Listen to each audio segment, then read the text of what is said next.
What's up, guys? It's me, the AL Lee Double X, here to give you my review of Teenage Mutant Ninja Turtles Out of the Shadows, a sequel to the Teenage Mutant Ninja Turtles movie back in 2014. And all I gotta say is that I wasn't looking forward to this that much because I mean the first one was pretty bad, but then the trailers started showing up and they have been pretty cool. They have been like some of the best things ever, promoting Bebop, Rocksteady, um, Krang, and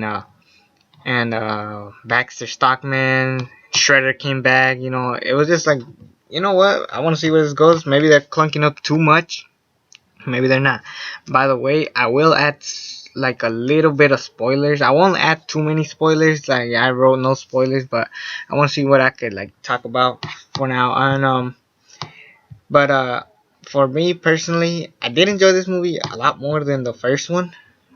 But that is not saying much because I mean, it's a an alright movie to watch once in a while, but like it's like a turn off your brain kind of movie. You know what I'm saying?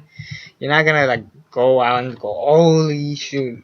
I'll say this: it reminds me a lot of the cartoon, most likely, and that's what made the movie stand out a lot for me personally. And that's what made me like it a lot more because it felt like the cartoon, particularly with Bebop and Rocksteady. Seamus and Gary Anthony Williams, they were both doing a pretty good job as playing their roles. I think that really there's like they were just like perfect for the role. They were honestly the best part of the movie, even though we barely got enough of them.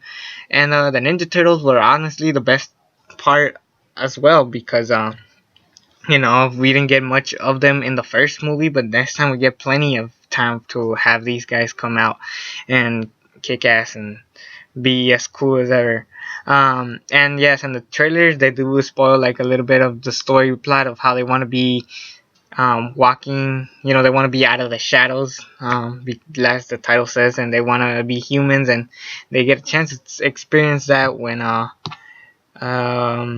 of the turtles, Donatello, decides to like test this thing, and then it turns his hand into like it's an actual human hand, and then they all want to turn human to check out what it's like to be seen by other people. But of course, Leonardo's like, no, we're turtles. We're just supposed to be turtles. That's what we were made to do. And honestly, that was pretty cool. That they want to see what it's like to be in the world and stuff. So there was that. So yeah, those were the best parts: Bebop, Rocksteady, and the Ninja Turtles. Also, Splinter was improved a lot better as both look and reasoning to have him in the movie. So there's that. Will Arnett, they show him for like one particular. He's there for just for like one particular thing, but overall, it kind of sucks. He's really not that good. Just stick to the Lego Batman shit. Will Arnett, really. But I guess he was alright for what he was. April O'Neil slightly improved, even though they didn't show her as much. They did show her like in the middle between. So I kind of was mixing it with her as well, but that was just whatever. And a guy that was really disappointing for me was Casey Jones, played by Stephen Amell. You got Arrow playing Casey Jones. That was perfect.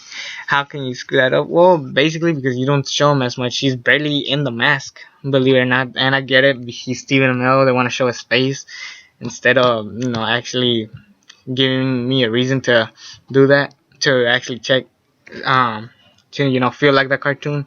I'm fine, but I'm just tired of movies doing that. I mean, they did that with Mystique and X-Men Apocalypse.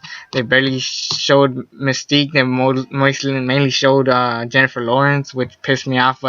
And the difference is with that movie, it worked because of the story it was trying to tell, with Mystique hiding from the government.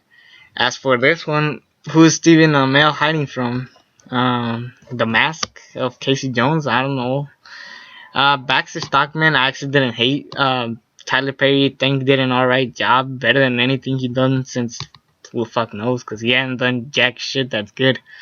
And as far as the new Shredder, I'm glad that they made him human, and that was just really nice to see a human Shredder, not a big robot piece of shit. But yeah, So far, there's some okay stuff. The problem with this movie is that they literally like put too much in it. They could have saved some stuff for maybe the third movie. They could have saved some stuff for and for they could have actually put some stuff here and like added it to the first movie, but that was the problem. It was like too clunky to be considered a great perfect movie. Um, and as far as the plot goes, it's almost similar to the first one with the big baddie going after the world and taking over. That's basically Krang in this movie. And all I gotta say is that I did not like Krang at all in this movie. He was just weird, just odd. Um, I don't want to, without spoiling anything, he was underutilized for the main villain.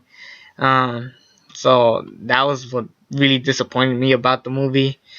Because I mean everybody was excited when they saw Krang the first time, and honestly they should have not spoiled Krang. They should have waited till like he actually came out in this actual movie. That's the problem with trailers too. They're just like showing too much.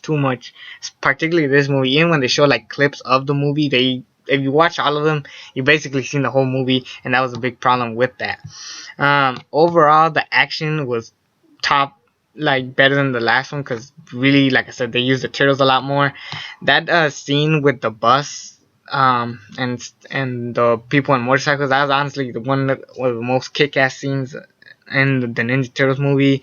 As Yeah, so like I said, it's a fun movie, but it's not a movie that it's for critics. It's not a movie for critics. It's a movie for the people that grew up with the cartoon. That's why this movie gets a 6 out of 10. I'm giving this movie a C.